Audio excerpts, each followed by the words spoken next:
सबसे बड़ी building India में है और ये बिल्डिंग पड़ती है हैदराबाद के साउथ वाले हिस्से में। हैदराबाद को सिलिकॉन वैली ऑफ इंडिया भी कहा जाता है।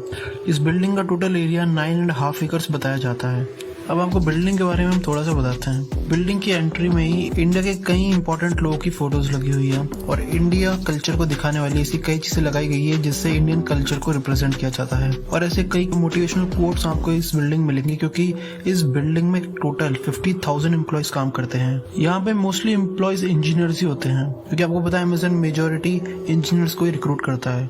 इस पूरी बिल्डिंग में आप कई छोटे छोटे क्यूबिकल्स को देख सकते हैं, वही क्यूबिकल जिनमें लोग काम करते हैं और आपको हर कंपनी की बिल्डिंग में मिल जाएंगे। अगर इसमें फैसिलिटी की बात करें तो क्या क्या फैसिलिटी है इस बिल्डिंग की। कैंटीन या कैफेटेरिया जिसे आप कहें वो 24 आवर्स ओपन रहता है, मतलब एम्प्लॉयज जब भी चाहें कुछ भी खा सकते हैं। इधर खेलने के लिए कई सारी चीज लगाई गई है, टेबल टेनिस, क्रिकेट और भी बहुत सारे इंडोर स्पोर्ट्स। साथ में इस बिल्डिंग के ऊपर एक हेलीपैड भी है।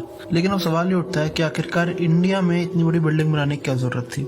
ये बात हम सबको पता है कि अमेज़न अभी तक इंडिया में 2014 से लेकर $6.5 बिलियन से ऊपर इंडिया में इन्वेस्ट कर चुका है और वो अब एक बढ़िया सा रिटर्न भी चाहता है। तो इसी के लिए अमेज़न और जेफ बेजोस इंडिया के मार्केट को बहुत ही ज्यादा पसंद करते हैं क्योंकि उन्हें एक बहुत बड़ा मार्केट दिखाई देता है। अगर हम अमेज़न की बात करें तो पूरा अमेरिका और वेस्ट वाले पार्ट में तो ये डोमिनेट करता ही है। साथ ही में इंडिया में भी इसने अपनी पकड़ धीरे धीरे बना ली है। लेकिन इंडिया इसलिए इंपॉर्टेंट बन जाता है क्योंकि 1.3 बिलियन लोग इंडिया में रहते हैं और अगर इतना बड़े ऑडियंस अगर अमेज़न को चुन लेता है कम्प्लीटली तो फिर ग्लोबल डोमिनेंस में अमेज़न ही आगे आएगा। ऐसा नहीं है कि डिलीवरी सिर्फ कार, बस, ट्रक और इनसे की जाती है। जैसे अगर हम जम्मू कश्मीर की बात करें जहाँ पहाड़ी एरिया है तो वहाँ पर गधे, घोड़े, जो भी इन्हें जरिया मिलता है जाने का अमेज़न से लोगों तक अपने पार्सल्स पहुंचाता है, उनके पार्सल्स पहुंचाता है, वहाँ पे डिलीवरी देता है।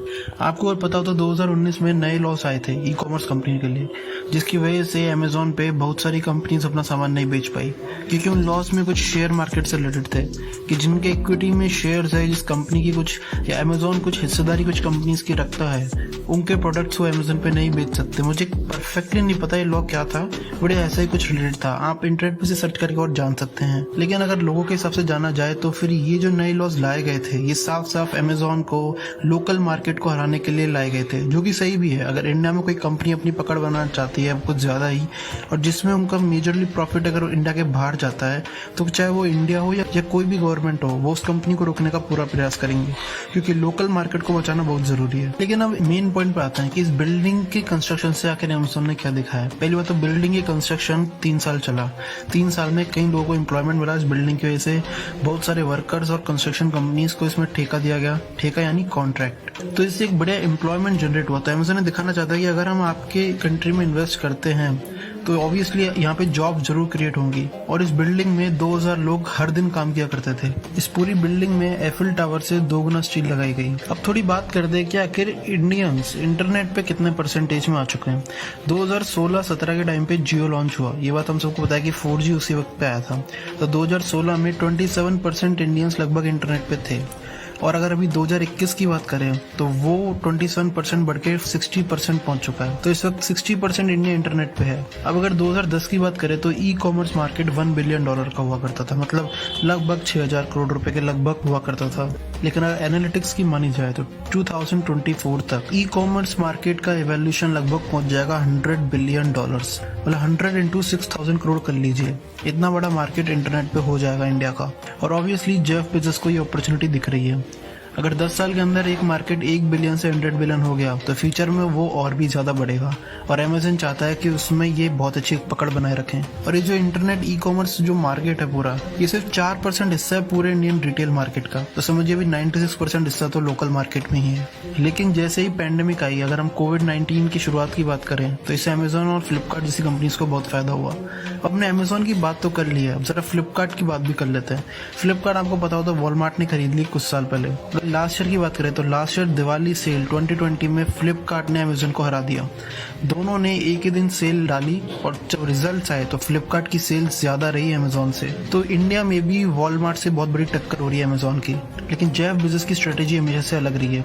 उनकी स्ट्रेटेजी सिंपल रही है कि हमें कंपटीशन पे ध्यान नहीं देना चाहिए, हमें हमेशा कस्टमर पर ध्यान देना चाहिए। और हमें देख भी सकते हैं कैसे। अगर आपने देखा हो अमेज़न हर रिमोट लोकेशन पे डिलीवरी संभव करने की कोशिश कर रहा है, चाहे वो लद्दाख की पहाड़ियाँ हो, चाहे वो जम्मू कश्मीर की वादियाँ हो, या वो कोई भी जगह हो।